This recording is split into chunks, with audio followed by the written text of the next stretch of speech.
Oi, vamos iniciar então a segunda etapa da aula de fotossíntese. Acabamos de ver aqui no cloroplasto a localização da fase clara e fase escura e vamos dar continuidade aqui pelas reações da fase clara da fotossíntese. Então nós vamos começar olhando o papel da luz na fotossíntese. Para isso precisamos ter uma breve noção da natureza da luz, bem como dos pigmentos fotossintetizantes. E a seguir vamos olhar então como ocorre a absorção da luz e como esses pigmentos fotossintetizantes vão direcionar as reações que permitirão a síntese do ATP e do NADPH, que são os produtos finais da fase clara. Bom, a luz é uma onda eletromagnética, né? Pela definição de fótons são pacotes de luz e a quantidade de energia de cada um desses fótons é denominado de quantum, tá? Com o plural quanta. Vocês podem observar aqui na figura o espectro eletromagnético, né? O espectro das ondas de luz de acordo com o seu comprimento de onda. Então, essa faixinha central aqui, ó, está ampliada aqui embaixo, é todo o espectro visível, tá? A luz visível. Começando aqui no violeta e terminando no vermelho, tá? 380 a 750 nanômetros. Então, abaixo do violeta, né, nós temos o ultravioleta aqui. Então, entre 380 nanômetros e 100 nanômetros, o que chamamos de UV, ultravioleta. Abaixo de 100 nanômetros, mas maior que 1 nanômetro do comprimento de onda, temos os raios X. E abaixo de 1 nanômetro, os raios gama. Tá? Quanto menor for aqui o comprimento de onda, maior é a frequência e maior a energia, que o conteúdo de energia dessa parte do espectro aqui visível. Percebam aqui, aumentando o comprimento de onda de 380 em direção a 750, vai diminuindo a energia porque são ondas de menor frequência. Então, dentro do visível, violeta, azul, tá? Passando aqui ciano, verde, laranja, vermelho, e depois, continuando a aumentar o comprimento de onda, teremos o infravermelho, entre os 750 nanômetros e 1 milímetro, entre 1 milímetro e 1 metro as microondas, e entre 1 metro, acima de 1 metro, né, até milhares de metros, as ondas de rádio. Os pigmentos fotossintetizantes, eles vão conseguir captar a luz dentro aqui do espectro do visível. Aqui nesse gráfico nós podemos ver aqui o padrão de absorção da luz da clorofila A e aqui a taxa de fotossíntese, mostrando aqui que estes picos aqui, ó, aqui coincidem, tá? E toda a ampliação desse espectro, então, é possibilitado pelos pigmentos fotossintetizantes, que vão captar a luz aí nos demais comprimentos de onda, ampliando aí o espectro de absorção e otimizando a taxa de reação de fotossíntese. Então a clorofila A é o principal, mas os demais pigmentos vão contribuir muito para ampliar essa taxa de fotossíntese. Essa tabela aqui, que vocês encontram facilmente, é a distribuição dos tipos de clorofila e demais pigmentos em diferentes tipos celulares. Então, por exemplo, se a gente pegar aqui as algas verdes, elas têm clorofila A e B, não tem clorofila C nem D, elas têm carotenoides, mas não têm as ficobiliproteínas. Já as diatomáceas têm clorofila A e C, não tem clorofila B nem D, também tem carotenoides e não tem as ficobiliproteínas. Enquanto as algas vermelhas têm as clorofilas A e D, não tem a clorofila B nem C, tem carotenoides e tem também as ficobiliproteínas. Como já é conhecido qual parte do espectro cada um desses pigmentos aqui absorve luz, nós conseguimos identificar que tipo de luz favorece o crescimento, né, de cada um desses organismos. Percebam que esse conhecimento também já está estabelecido para tipos celulares de bactérias, por exemplo, como vocês podem ver aqui. Bom, O fotossistema é a unidade central aí das reações de fase clara. É a unidade funcional da fotossíntese. O fotossistema é um conjunto de proteínas e pigmentos fotossintetizantes que está imerso aqui na membrana tilacoide. Tá? Então aqui nós temos aqui em púrpura ou roxo, simbolizando aqui as proteínas que vão ajudar a manter os pigmentos fotossintetizantes posicionados da melhor forma para captar a luz solar que incide sobre a membrana. Os cloroplastos têm dois fotossistemas, um com pico de absorção em 700 nanômetros, que nós chamamos de fotossistema 1, o P700, e outro com pico de absorção em 680 nanômetros, que nós chamamos de fotossistema 2, o P680. Cada um desses fotossistemas tem diversas moléculas de clorofila. Apenas um par dessas moléculas de clorofila está próximo da molécula que é o aceptor de elétrons da cadeia fotossintética aqui, cadeia de transporte de elétrons da fotossíntese. Então, essas esferas verdes aqui estão simbolizando as diferentes moléculas de clorofila. O par de clorofilas que está próximo do aceptor de elétrons será denominado clorofilas do centro de reação. As demais clorofilas do fotossistema são chamadas de clorofilas antena. Elas vão aumentar a eficiência de captação da luz. Quando uma molécula é excitada pela luz, o pigmento fotossintetizante, as moléculas que têm essa propriedade de serem excitadas pela luz, um de seus elétrons sobe aqui, troca de nível energético. E quando o elétron é excitado pela luz, ele é energizado e a clorofila fica excitada, quer dizer que o elétron trocou de orbital. Essa molécula, ela pode liberar essa energia que ela absorveu de três formas distintas. E isso aqui é extremamente importante para que vocês compreendam como acontece a reação de fotossíntese. Percebam que aqui, na primeira situação, a molécula foi excitada pela luz, o elétron trocou aqui de orbital e ele vai voltar para o seu orbital de origem, liberando essa energia como luz e calor. Essa não é uma forma que nós vamos estudar aqui na fotossíntese. A segunda situação, a molécula que foi excitada pela luz, cujo elétron trocou de orbital, vai transferir essa energia para uma molécula vizinha que tenha a mesma propriedade.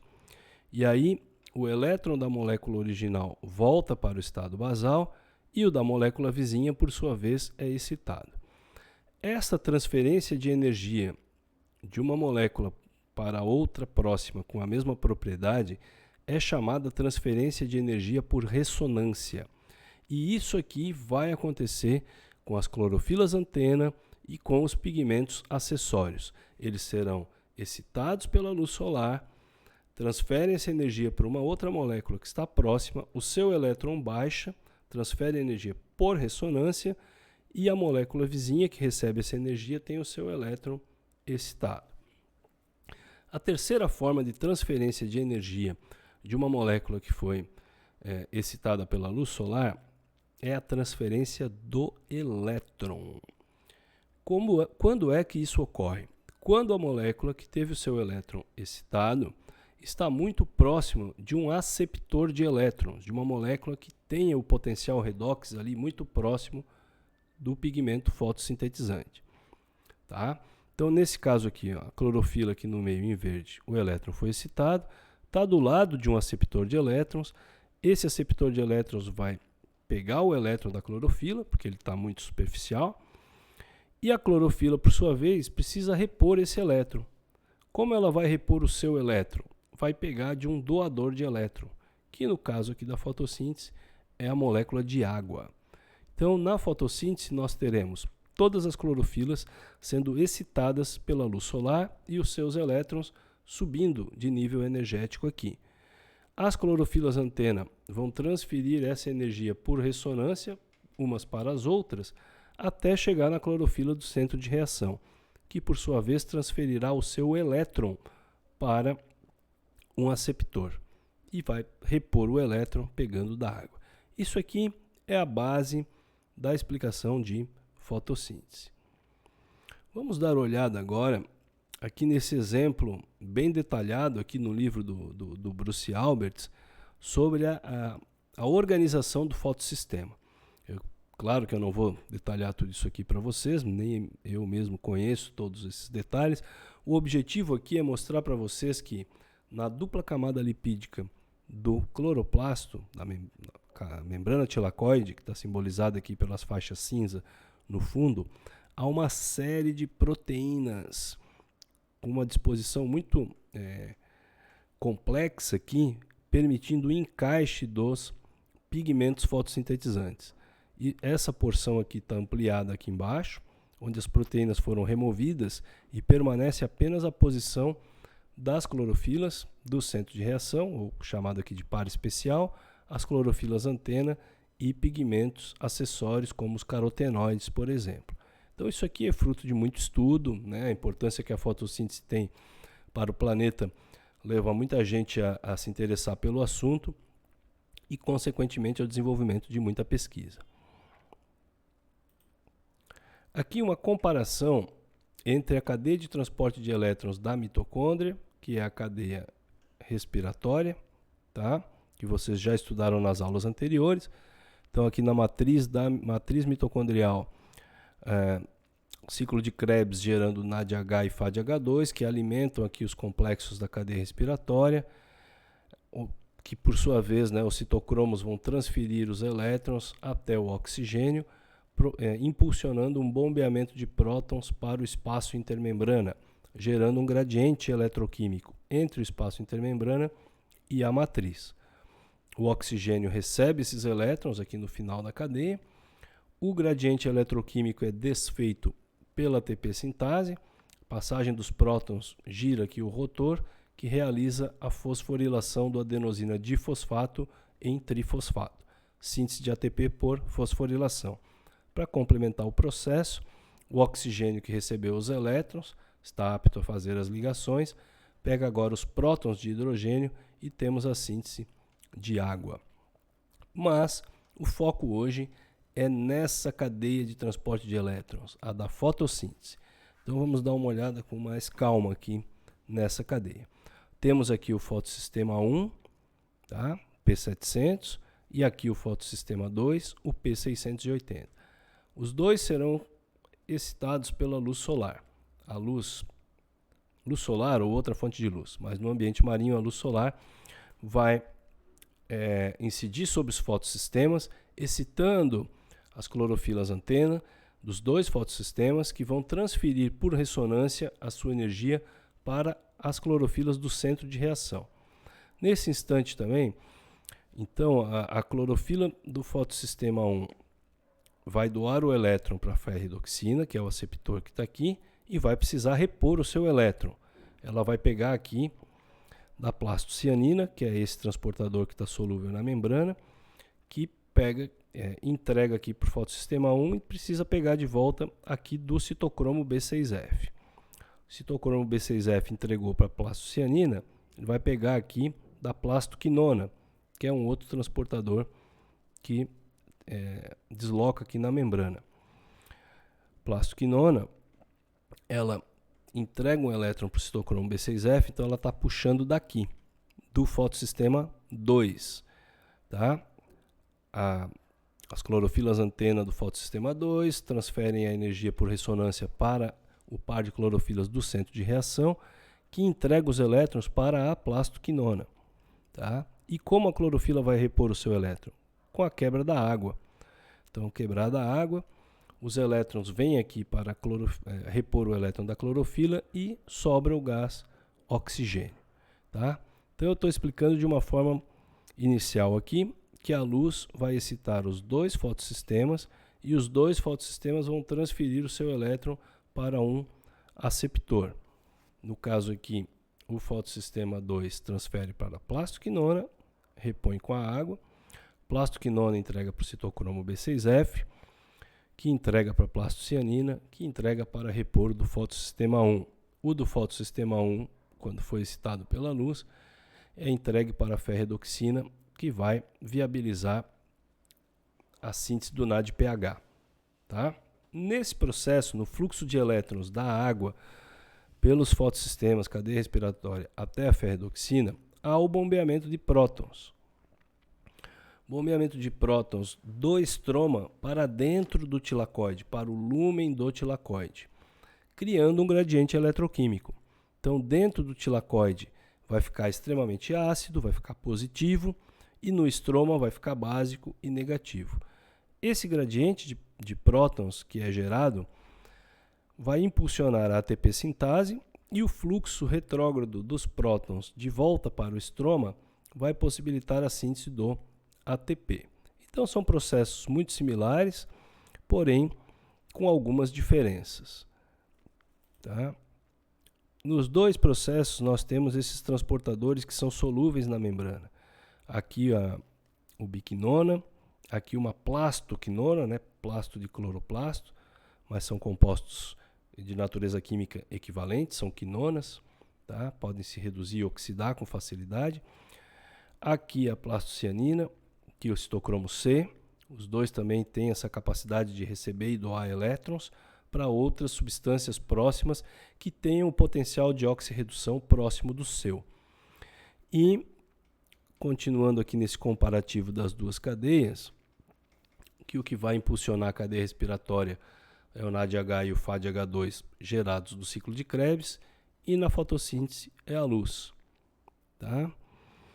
Fotossíntese, água é consumida, respiração, a água é produzida. E por fim, aqui, nos dois casos, o transporte dos elétrons vão impulsionar o bombeamento de prótons para a geração aí do gradiente eletroquímico. Tá? O gradiente eletroquímico, por sua vez, vai impulsionar a síntese do ATP. Vamos ver se eu coloquei isso aqui no slide. O gradiente de prótons, quando é desfeito, impulsiona a síntese do ATP.